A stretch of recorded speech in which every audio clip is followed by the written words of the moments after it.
Welcome to the world of artificial intelligence. Let's start with a little experiment. Here are two pictures of the same fruit. Can you determine which one is drawn by hand and which one is from a machine? It's almost impossible. The secret behind one of the pictures is called artificial intelligence. Artificial intelligence, or simply AI, is a capability of a machine to act like a human with human intelligence. Today, AI can be found nearly everywhere. In Google Maps to calculate the fastest route in real time, in recommendations for your next video, or even as game partners. Using AI has major benefits for us by supporting our daily work and study. But what is artificial intelligence? How does it work? How can we use it? And is it permitted at our university? In this artificial intelligence series, we'll dive in and introduce you to the world of AI. So let's start with the question: what is artificial intelligence? The term first appeared in 1956 at Dartmouth College in the US state New Hampshire. The idea was to simulate human learning and thinking, known as human intelligence, by machines. What we mean by human intelligence is the manifold ability to solve problems, learn quickly, think abstractly, and make complex decisions. Over the past 70 years, the evolution of AI has reached milestones that have inflated the journey from research to today's use in society. The social use of AI is booming, as AI systems like ChatGPT can generate texts and images autonomously, mimicking human capabilities. Perhaps you have already incorporated them into your daily routine, haven't you? Despite the vastness of the world of AI, we can generally distinguish AI into two types. Weak AI covers AI systems that can do one specific task exceptionally, like a voice assistant answering your questions or a chess program playing against you. In contrast, strong AI only exists in theory and covers AI systems that could do everything a human can do, but we are not there yet. Currently, artificial intelligence is merely a technical imitation of a single aspect of human intelligence. That's why AI is always embedded in an interrelation triangle between human, computer, and the context. But how can we recognize the difference between the intelligence of humans, computers, and AI? To understand the barriers and principles of AI, we introduce two characters, Brian the Brain and Cam the Computer, explaining their similarities and differences. So let's dive into our heads level by level and see how a machine imitates our intelligence.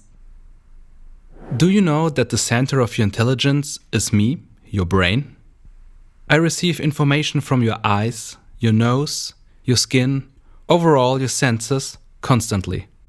Your environment keeps me on my toes, and it's my job to process all the information as quickly as possible to react in time.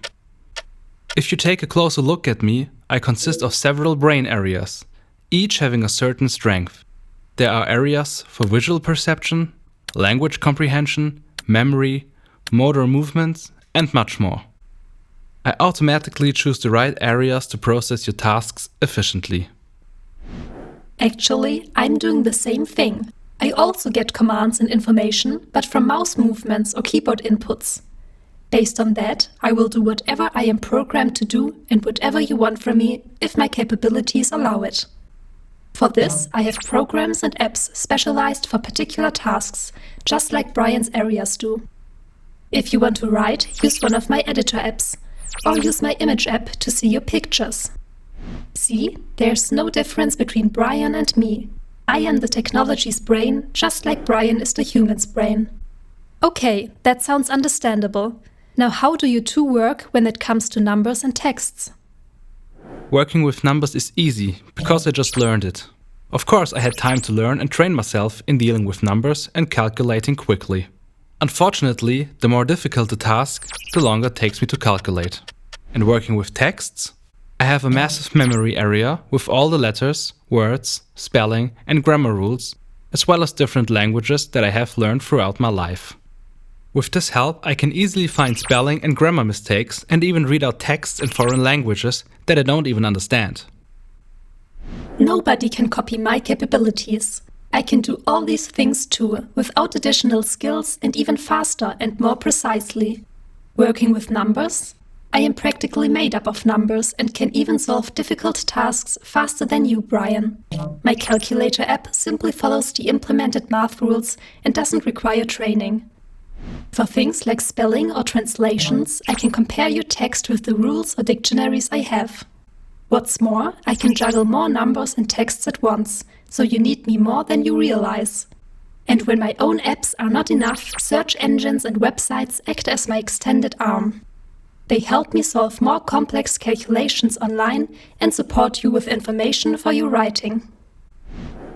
You both can do a lot of things, but what about more challenging tasks? For example, writing creative texts on your own or finding objects in photos. Working with texts requires a lot of learning, experience, training, as well as intuition and feelings. The more and longer you read, write, learn and train, the better I get.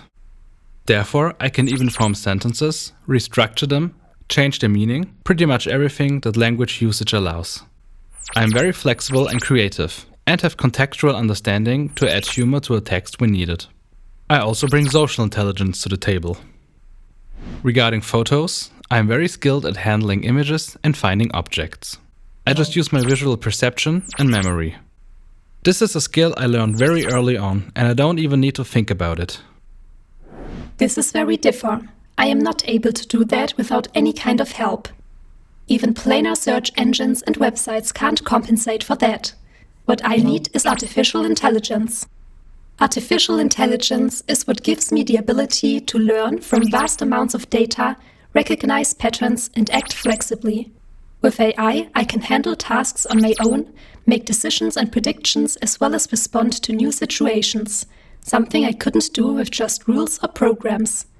That's why people think my results are genuine. Today's AI can write, rewrite texts in different moods, versions and languages, and can summarize and interpret them. It generates, optimizes, or fakes pictures, videos, and even voices.